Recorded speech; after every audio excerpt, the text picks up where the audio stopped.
Hello everybody, my name is Charles Pierce. I'm a sophomore finance and banking major at Delaware State University. And today I just wanted to go over, the processes behind my paper, what I did to find my sources, how I figured out which sources were relevant, and credible, and good to use for my paper. And also, I wanted to explore just finding out different things about my topic, which is why the wealthy seem to get tax breaks and get richer every year. Just basically based off of the tax plans and mandates put into place by government officials. Um, so let's get into it. So firstly, I want to talk about what made me choose a particular source besides it containing the information you need for your topic, and why did you choose the source over the others. So firstly, I chose my sources based off of three factors that I hold, close to me personally. Whenever I'm doing a research paper or just doing research in general, I try to abide by these three factors that I came up with. It just seems like that these three factors, whenever these three factors are met within a source, I seem to do well in finding good information, and also, obviously the final grade of whatever research or whatever I'm doing that would require me to use the three factors. So the three factors are relevance, shock factor, and cultural significance or economic significance. The last one, the cultural and economic significance, really only apply to certain situational topics that I'm covering. As far as the paper and the research that I had to do for this class and for this paper, the cultural and economic relevance and importance was definitely a factor that I needed to consider. Seeing as though we're talking about something that has been a socioeconomic problem for, I don't know, about 10 years now, but nobody's really talking about it. So that's definitely a reason why I wanted to do my paper, and, the reason I used those three factors. I use these three factors because I feel like these factors matter the most, because they really allow you to gauge the reader's interest and provide you with a means of getting the reader more interested in the paper.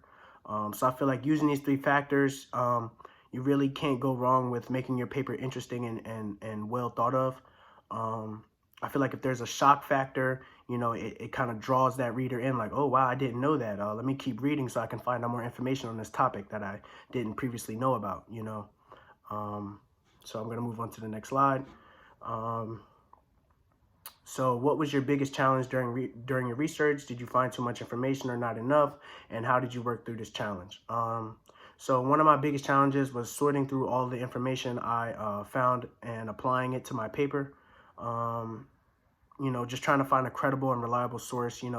It's easy to kind of just go into any type of database or any school database and just look up your topic and just pick whatever source comes first. But actually going in and reading the sources and seeing what actually is relevant to what you're talking about, and what has information on exactly the problem that you're talking about instead of just the general area of what you're talking about, is definitely something I feel like is important when you're writing a research paper. And so that was one of the challenges I had, but I definitely went through it. Skimmed through a couple different scholarly journals and articles to find the right one, and I definitely thought I found the best 6 articles that I could find in order to give the best information in my research paper. Another challenge I was faced with was just getting in the right frame of mind, and taking the info that I got from those sources and putting it into my paper. It's easy to find a source, read it, and say, okay, this works. I can definitely use this source for my paper because it talks about everything that I want to talk about. But at the same time, it's kind of difficult because you have to look at that source, interpret the information being used in that source, and then put that into your paper in your own words, so it's not really plagiarism. Obviously, you can take what they said and put it into your paper and cite it, but you don't really want a paper full of just citations and quotes from the article and the sources that you have. You want your own base knowledge that you have and your own opinion on the paper in the paper, obviously. I feel like that's the main point of the paper, is to get your perspective and your argument and your opinion on the subject.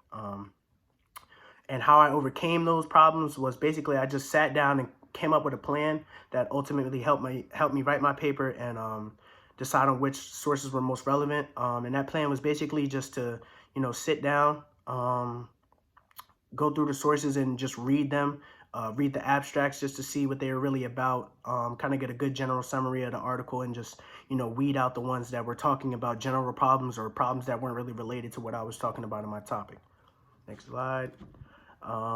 So how did you go about doing your research? Did you use the library, internet, scholarly sources, conduct interviews, watch documentaries, etc.? So I used the following ways to gather information from my article. I went to the library to find reading material on the socioeconomic problems that have been going on for the past couple of years. I also used the school's ProQuest database on the LibGuides website that's connected to the library in order to find some articles with good information.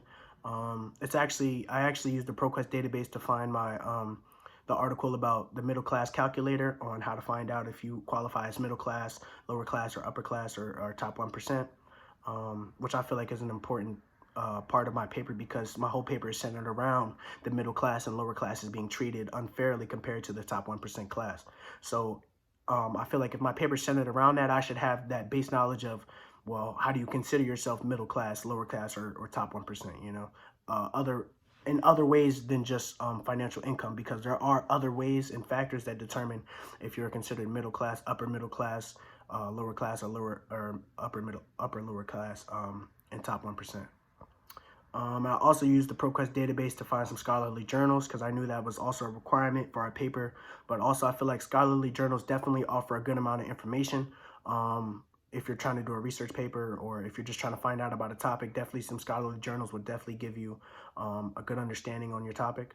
And I use these methods in addition to my own prior knowledge on the topic.